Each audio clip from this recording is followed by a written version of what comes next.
Tony Levin is going to be at or near the top of any list of really good bass players.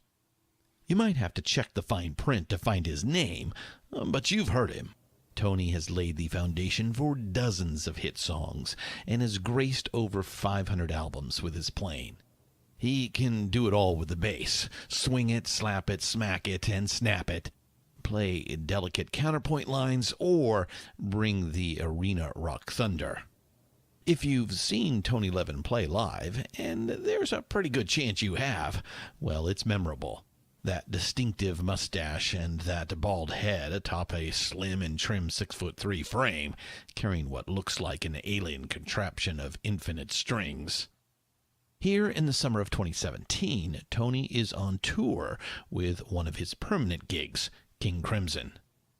The Crimson Prog Monster is rampaging across America with an act featuring 8 elite musicians, half of them percussionists. Robert Fripp, founding member, crafty guitarist, and resident mad scientist for King Crimson, calls it the Double Quartet. Tony took time to chat with us about the tour, his upbringing outside of Boston, his first musical friendship with drummer Steve Gadd, how he met Robert Fripp and Peter Gabriel on the same fateful day, and a whole lot more. We'll also discuss a unique instrument called the Chapman Stick. Tony's mastery of this complex, amazing axe is one of the most interesting things about him.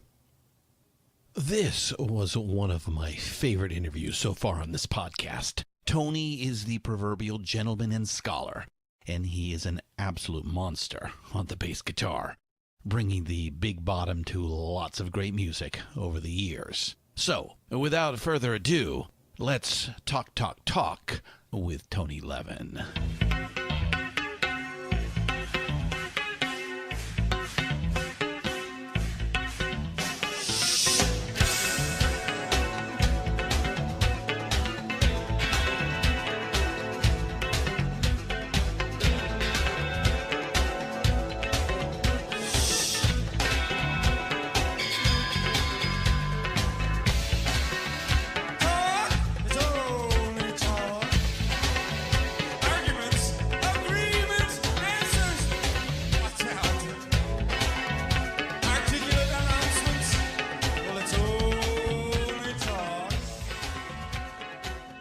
Welcome to Deeper Digs in Rock, Tony Levin. How you doing this morning?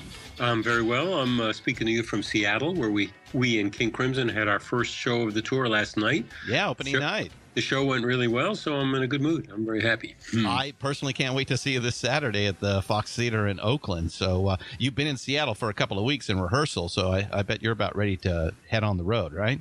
You're exactly right. King Crimson, I like rehearsing with the band, and we rehearse a tremendous amount. We're a very conscientious band. We really try to have each tour be very special from the beginning. So it involves a lot of rehearsing, not just this last bit of time here in Seattle, but we rehearsed in England before that last month, quite a while. And the drummers rehearsed even before that. By the way, we have 3 drummers, so it gets pretty complicated rehearsing and putting together the music. So it's a challenge, and it's good fun to be done with the rehearsals, and let's play some shows.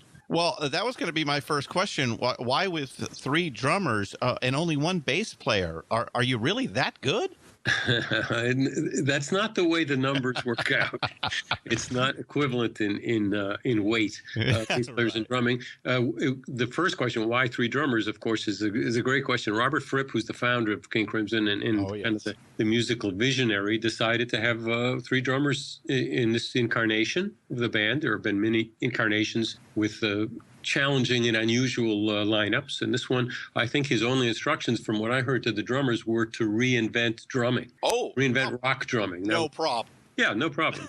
So they, before every tour, like they get together on their own and rehearse a great deal, in addition to which they work out and they devise a whole bunch of strategies for how to play a song without just pounding out the same part. They never played the same drum part. So that's fun. And as me in the bass chair interacting with the drums, I knew it would be hard, but I thought it could be quite difficult. In fact, it ended up not so difficult because of the ways that I mentioned that they devise to divide up the drum part. So I'm never playing with 2 bass drums at the same time.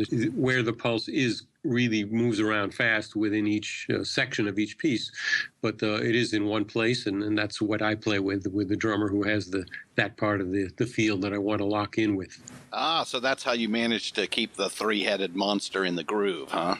Yeah. I think talking about it makes it sound a little more technical than it is. I just listen and figure out what to do, but it hasn't been very hard. And one bass is enough. Really, it's in the '90s we had two basses or two touch guitars, and that was harder for me because it is really hard with two basses. It's doable, but it's an even bigger challenge because you have to find the right feel and the right part. But then also you have to back off and make room for the other guy. Yeah, I think Mr. Fripp is just messing with you. You're right, he is, but he's enjoying the ride. Well, hey, we'll talk a little bit more about King Crimson, but first, let's talk a little bit about you. So let's